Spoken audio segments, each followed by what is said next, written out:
राष्ट्रपति विद्यादेवी भण्डारीले नागरिकता ऐन 2063लाई संशोधन गर्न बनाइएको विधेयक 9 पृष्ठ लामो पत्रमा प्रतिनिधि सभाको जानकारी, विमर्श र अध्ययनका लागि फिर्ता पठाइएको उल्लेख गरेकी छन्।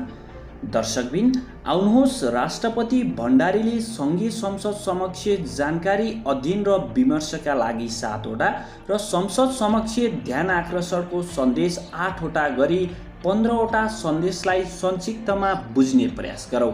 उक्त विधेयकमा नेपालको संविधानको भाग 2 धारा 10 देखि 15 अन्तर्गत नेपालको नागरिकता प्राप्त गर्न योग्य हरेक नेपाली नागरिकले सहज र सरल ढङ्गबाट नेपाली नागरिकताको प्रमाणपत्र प्राप्त गर्न समुचित कानुन प्रवर्तन गर्नु राज्यको दायित्व हो।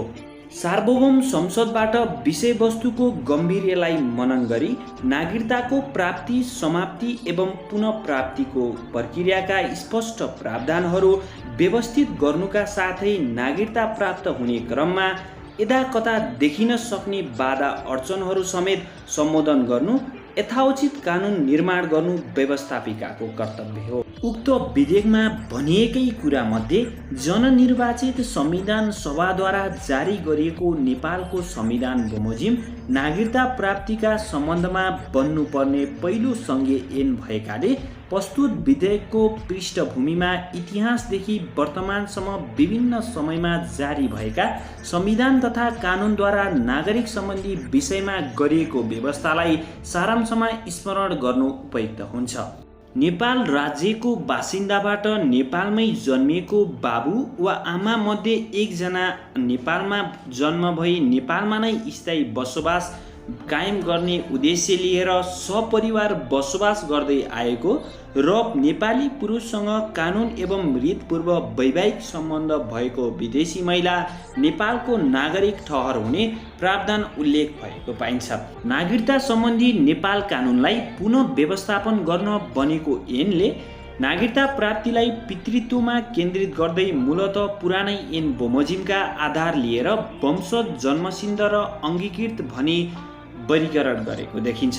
यसै सन्दर्भमा नागरिकताबारे हाम्रो अभ्यासका ऐतिहासिक पक्षमाथि पर्याप्त विवेचना हुन आवश्यक देखिन्छ।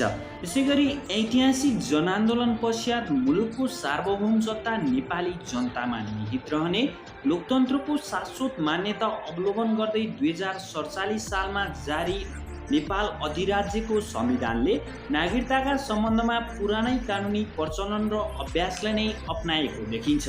उक्त संविधानले भाग 2 धारा 8, 9 र 10 को वंशजको नागरिकतालाई पूर्ण रूपले पितृत्वको आधारमा केन्द्रित गरी वैवाहिक अङ्गीकृत नागरिकताको हकमा धारा 9 को उपधारा 5 बमोजिम नेपाली नागरिकसँग वैवाहिक सम्बन्ध भएकी विदेशी महिलाले विदेशको नागरिकता त्याग्ने कारबाही चलेपछि नेपालको नागरिकता प्राप्त गर्न सक्ने व्यवस्था भएको पाइन्छ। साथै तत्कालीन संविधानले राष्ट्र प्रमुखलाई गम्भीर कानुन वा संवैधानिक प्रश्नमा सर्वोच्च अदालतबाट राय लिन सक्ने अधिकार प्रदान गरेको सन्दर्भका समेतका आधार उक्त विधेयकले ऐनको स्वरूप ग्रहण गर्न नसकेको विदितै छ।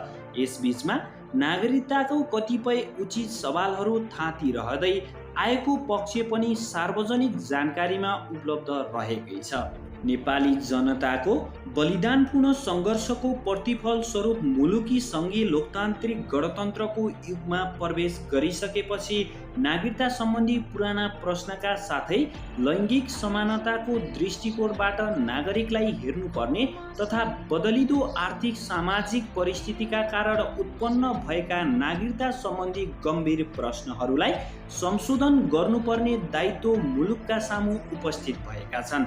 सार्वभौम जनताका प्रतिनिधिहरू समक्ष नागरिकताबारे हाम्रो उतार चढाव युक्त इतिहासको वस्तुनिष्ठ समीक्षा गर्दै वर्तमानका लागि यसबाट उत्सर्जित शिक्षा एवं भविष्यका लागि मार्गदर्शन समेत स्थापित हुने गरी कानुनको निर्माण गर्न जनअपेक्षा एवं संवैधानिक दायित्व रहेतर्फ सम्मानित सदनको यथेष्ट ध्यान उत्कृष्ट हुनु आवश्यक छ।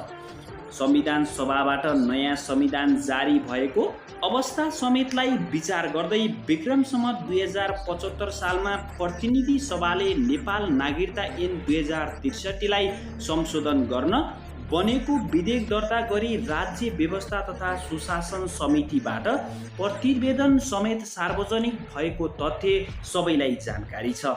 करिब 3 वर्ष प्रतिनिधि सभामा रहेको उक्त विधेयकले कानुनको स्वरूप ग्रहण गर्न नसक्दा नागरिकता प्राप्त सवालहरूलाई तत्काल संशोधन गर्न आवश्यक देखिएकाले उक्त विधेयक र हाल प्रस्तुत विधेयककै समेत कतिपय प्रावधान समान रहेको नेपाल नागरिकता अध्यादेश 2078 साल जेठ 9 गते जारी भएको स्मरणीय छ।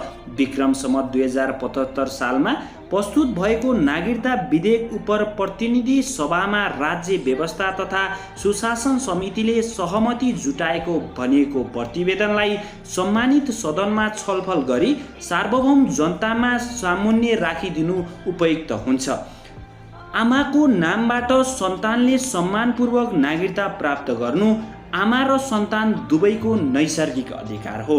सङ्घीय लोकतान्त्रिक गणतन्त्रलाई संस्थागत गर्न सुदृढ नागरिकता एकता नै पहिलो र अनिवार्य शर्त भएको हुनाले नागरिकताको माध्यमबाट राष्ट्रिय एकता प्राप्त हुने समर्थनलाई मध्यनजर गरी यी प्रश्नहरूमाथि अत्यन्तै गम्भीरतापूर्वक चिन्तन र विमर्श हुनु आवश्यक छ। नेपालको संविधानको धारा 10 को उपधारा 2 बाट नेपालमा प्रादेशिक पहिचान सहितको एकल सङ्घीय नागरिकताको व्यवस्था गरिएकोमा प्रमाणीकरणका लागि प्रस्तुत विधेयकहरूको कुनै पनि प्रावधानले प्रादेशिक पहिचानलाई सम्बोधन गरेको देखिँदैन। संविधानको धारा 11 को उपधारा 6, 7, 8 अन्तर्गत सबै प्रकारका अङ्गीकृत नागरिकता प्राप्त गर्न सोही धाराको उपधारा 9 बमोजिम समानार्थ नागरिकता प्राप्त गर्न तथा धारा 13, 14 र 15 बमोजिम नागरिकताका प्रावधान सक्रिय हुन सङ्घीय कानुन आवश्यक पर्ने बेहोरा तत्तम धारा र उपधारामा उल्लेखित गरिएको छ। संविधानको धारा 11 सहितका अङ्गीकृत नागरिकताको सवालमा विश्वका विभिन्न मुलुकको व्यवस्था तथा असल अभ्यासको अध्ययन र अवलोकन गरी त्यसलाई हाम्रो मुलुकको सापेक्षता सम्बोधन हुने गरी सार्वभौम नेपाली जनताका प्रतिनिधिहरूको यथेष्ट ध्यान आकर्षण हुनु आवश्यक भएको देखिन्छ।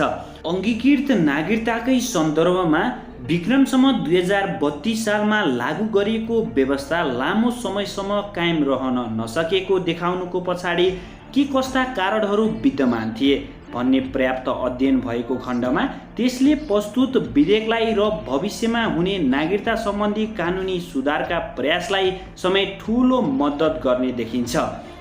वर्तमान विधेयकको विषयवस्तुलाई लैङ्गिक समानताको दृष्टिबाट हेरिरहँदा यसमा प्रशस्त छलफल र सुधारका सम्भावनाहरू देखिन्छन्। बालबालिकालाई परिवार र राज्यबाट जन्म दर्ता, पहिचान सहितको नामाकरण, शिक्षा, स्वास्थ्य, पालन पोषण, उचित स्याहार लगायतका अधिकार प्राप्त हुने विषयलाई संविधानको धारा 39 ले मौलिक हकका रूपमा परिभाषित गरेको छ।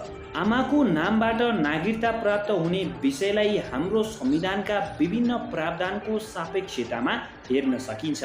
संविधानको धारा 38 ले महिलालाई लैङ्गिक विभेद बिना नै समान वंशीय हकका साथै सुरक्षित मातृत्व र प्रजनन स्वास्थ्यको विशिष्ट अधिकार तथा पारिवारिक मामिलामा दाम्पत्यको समान हक हुने व्यवस्थालाई मौलिक अधिकारका रूपमा सुनिश्चित गरेको विषय मनन गर्नु सबैभन्दा महत्त्वपूर्ण हुन आउँछ।